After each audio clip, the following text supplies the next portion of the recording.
आपने देखना शुरू कर दिया है पूर्वांचल संवाद। आज हम पटना हाई कोर्ट में हैं। 2023 का बिहार स्टेट बार काउंसिल का चुनाव कल है और हमारे साथ है साकिब अय्याज जी, जो कि सदस्य पद पर खड़े हुए हैं। तो क्या होता है बार काउंसिल का काम, इन सारी चीज़ों पे हम आज साकिब अय्याज जी से बात करेंगे और इन्होंने चुनाव लड़ने का निर्णय क्यों लिया। धन्यवाद कुंदन जी आपका पहले कि आपने इंटरव्यू के लिए मुझे चुना।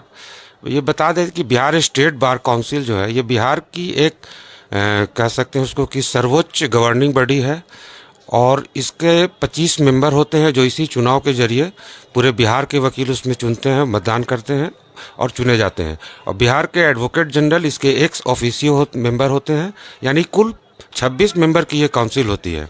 और ये जो 25-26 मेंबर जो चुन के आ जाते हैं तो इन लोग आपस में अपना चेयरमैन और वाइस चेयरमैन चुनते हैं। बेसिकली मेनली जो है बिहार स्टेट बार काउंसिल का जो काम है, नए वकीलों को जो लॉ करके आते हैं उनको एनरोलमेंट करना, उनको डिग्री, उनको एनरोलमेंट नंबर दे के उनको प्रैक्टिस करने की इजाज़त देते हैं। उसके बाद ही लोग प्रैक्टिस कर सकते हैं और ये इसका मेन काम होता है। और इसके अलावा अब बहुत सारे वेलफेयर के स्कीम जो है वो एडवोकेट्स के लिए करती है, जिसमें आपको हो गया कि मेडिकल क्लेम के लिए है, डेथ क्लेम हो गया, या फिर बहुत सा उनके बैठने का इंतज़ाम जो भी है, ये सब काम के लिए भी वेलफेयर काम वकीलों का ये बिहार स्टेट काउंसिल करती है। तो इसमें अभी 25 मेंबर जो चुने थे, इनका टर्म 5 साल का होता है। हर 5 साल पे इसका चुनाव होता है। 25 लोग डायरेक्ट वकील के द्वारा चुने जाते हैं और एक एडवोकेट जनरल इसके मेंबर होते हैं, यानी कुल 26 मेंबर होते हैं। नहीं, तो ये जो फैसिलिटी है ये क्या बिहार के जितने भी वकील हैं उन सभी को ये सुविधाएं दी जाती है? हाँ, बिहार हाई कोर्ट नहीं, बिहार स्टेट बार काउंसिल है तो ये पूरे स्टेट के लिए है। पूरे स्टेट के सभी एडवोकेट एसोसिएशन, हर जिला अदालत या अनुमंडल अदालत जहाँ भी हैं, उनमें बैठने वाले वकीलों के, उनसे जुड़े हुए जो भी वकील हैं उनसे होता है, उनके लिए किया जाता है। तो इसमें बहुत सारे ये लगभग ये जो पुराने लोग बैठे हुए हैं, ये करीब 30-40 साल से एक ही लोग जमे हुए हैं, जो बहुत सारे काम नहीं हो पा रहे हैं।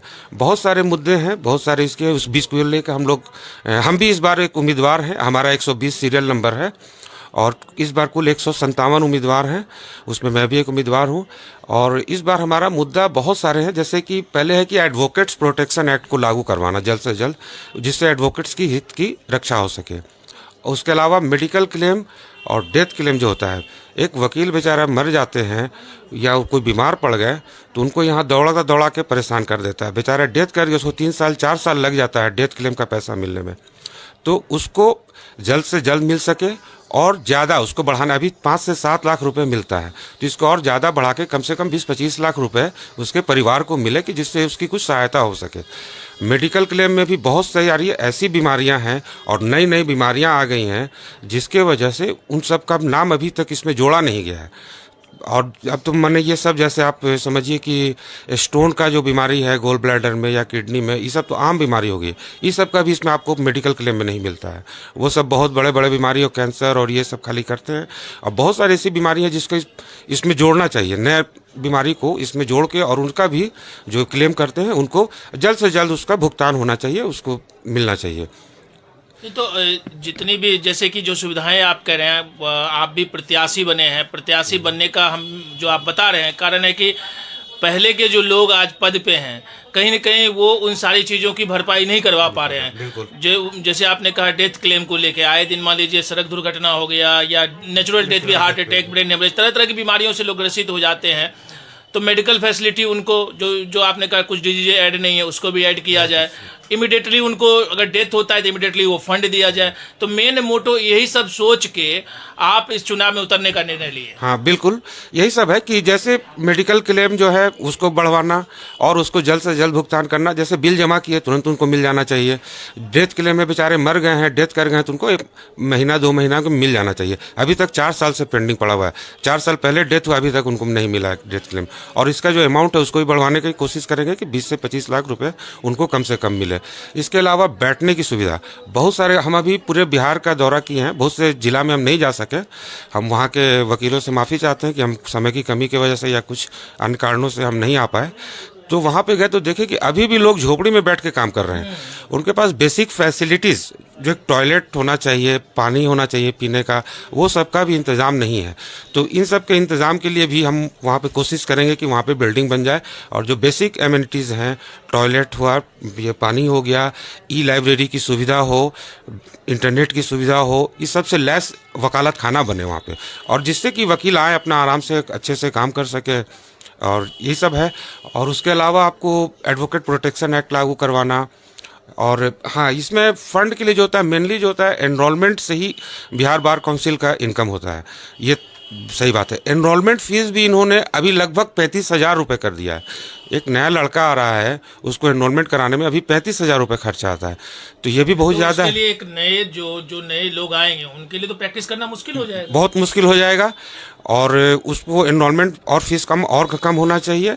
और उसके अलावा जो नए लड़के आ रहे हैं, नया एनरोलमेंट कराए हैं, तो उनको कम से कम 3 साल से लेकर 5 साल तक एक सहायता के रूप में स्टाइपेंड जो भी हो, एक बैठ के हम लोग बात कर लेंगे कमेटी में, जो भी हो 3 से 5,000 रुपये उसको एक स्टाइपेंड 3 साल या 5 साल तक मिलना चाहिए, कि जिससे नए लड़के आए तो उनको ये नहीं लगे कि हम आए हैं और हमारे पास अभी तक तो इनकम ही नहीं है, तो हम क्या काम करें, और लोग छोड़ के चले जाते हैं। इस वजह से उनको स्टाइपेंड मिले, 5 साल तक सहायता हो जाए, तो उसको एक लगेगा कि नहीं, इसमें भी चलो हम रह के अपना मेहनत करेंगे और यहाँ से हम कुछ कर सकते हैं वकालत पेशे में भी। तो एक स्टाइपेंड दिलवाने की कोशिश करना, एडवोकेट्स प्रोटेक्शन एक्ट लागू करना, मेडिकल क्लेम जो हुआ उसको बढ़वाना और समय पर भुगतान करना, डेथ क्लेम हो गया। और उसके बाद आपको यहाँ पर ये पूरा बार काउंसिल को भी ऑनलाइन फैसिलिटीज करना। ऑनलाइन नहीं है अभी तक, Bihar state bar council online नहीं है। कुछ भी अगर छोटा सा भी काम हुआ तो आपको पटना आना पड़ेगा। अब जो मान लिया कि बॉर्डर एरिया में किशनगंज, पूर्णिया, इस साइड में एरिया में लोग रह रहे हैं, कटिहार से, तो वहाँ से लोग आते हैं, उनको एक दिन आने में लग जाता है, फिर यहाँ रहने की सुविधा भी नहीं है। और यहाँ पे कुछ रूम हैं बने हुए, 8-10 रूम हैं, जिसको इन लोग भी कब्जा किए रहते हैं, उसको वकीलों को नहीं मिलता है। तो उसकी एक ऑनलाइन बुकिंग हो और रूम का बनवाना कि उसको, और वहाँ पे लोग बाहर से जो वकील आ सकें बिहार से, तो यहाँ पे पटना में आए किसी काम से, अपना मान लिया कि बार काउंसिल का काम है, हाई कोर्ट का काम है, या कुछ अपना मेडिकल दवा वगैरह दिखलाने, डॉक्टर्स को भी आते हैं, तो यहाँ पे उनको एक नॉमिनल चार्ज लेके, जो भी हो 200-400 रुपये में लेके एक रूम मिल जाए, उनको ठहरने का इंतजाम हो जाए, तो एक बहुत बड़ी बात होगी। पूरे बिहार के वकील को इसका फायदा होगा। मतलब आप इन सारे मुद्दों को देखते हुए इस चुनाव लड़ने का निर्णय लिए? जी बिल्कुल, हाँ, ये सही बात है कि हम देख रहे थे कि ये लोग सब पुराने जो लोग हैं काफ़ी दिनों से हैं, लेकिन कुछ काम हो नहीं पा रहा है। आज भी वही हम देख रहे हैं कि बैठने की वही सुविधा है, वकालत खाना का इंतजाम नहीं है, मेडिकल क्लेम का वही हाल है, सब कुछ एनरोलमेंट बढ़ता जा रहा है बेतहाशा।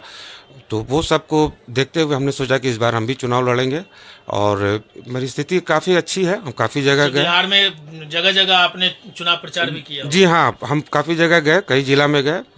हम ओरिजिनली औरंगाबाद से आते हैं, तो औरंगाबाद, दाऊदनगर गया, सैरघाटी, सासाराम, बबुआ, मोहनिया, डेहरी, ये सब एरिया हम अपने काफ़ी अच्छे तरीके से 2-3 बार वहाँ पे गए, यहाँ पे काम किया। इसके अलावा जो सभी जिला, लगभग कुछ जिला में नहीं जा सके वक्त की कमी की वजह से, और थोड़ा सा प्रॉब्लम था मेडिकल का, तो इसलिए हम नहीं जा सके हैं।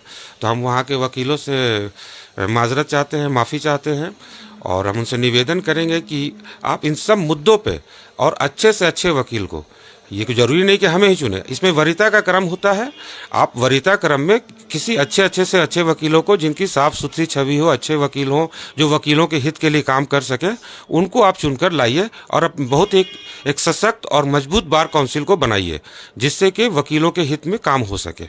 यही हमारा निवेदन है। सभी बिहार के वकील से हम निवेदन करते हैं कि आप अपने मत का प्रयोग जरूर करें, जाके कल अपना वोट जरूर दें, और आप इसमें मैक्सिमम 25 वोट दे सकते हैं, क्योंकि 25 मेंबर का चुनाव होता है, तो आप 25 वोट तक दे सकते हैं। इसलिए अपने वरीयता क्रम में आप अपना जरूर मत का प्रयोग करें। आपको जो ताकत दिया गया है, मत का अधिकार दिया गया है, उसका उपयोग करें, और अच्छे लोगों को चुनकर लाएं, अच्छी बार काउंसिल बनाएं, जिससे कि आपके वकीलों के हित का हो, फायदा हो, उनका काम हो सके, और वकील को आगे जो भी हो उसमें काम किया जाएगा, हम लोग मिलके जैसा भी होगा।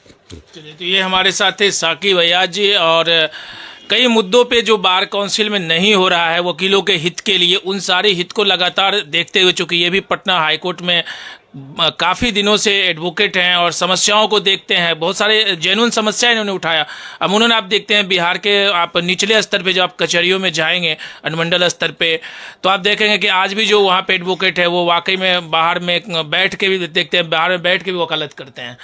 तो उनके लिए सारी सुविधा बार काउंसिल की तरफ से किया जाए। मेडिकल की फैसिलिटी के बारे में उन्होंने चर्चा किया, डेथ क्लेम के बारे में उन्होंने चर्चा की। तो इन सारे मुद्दों पे ये इस बार चुनाव लड़ रहे हैं। कल ही वोटिंग है और लगातार ये क्षेत्र भ्रमण किए हैं। तो अब देखते हैं कल चुनाव के बाद क्या परिणाम आता है। आप बने रहिए पूर्वांचल संवाद के साथ।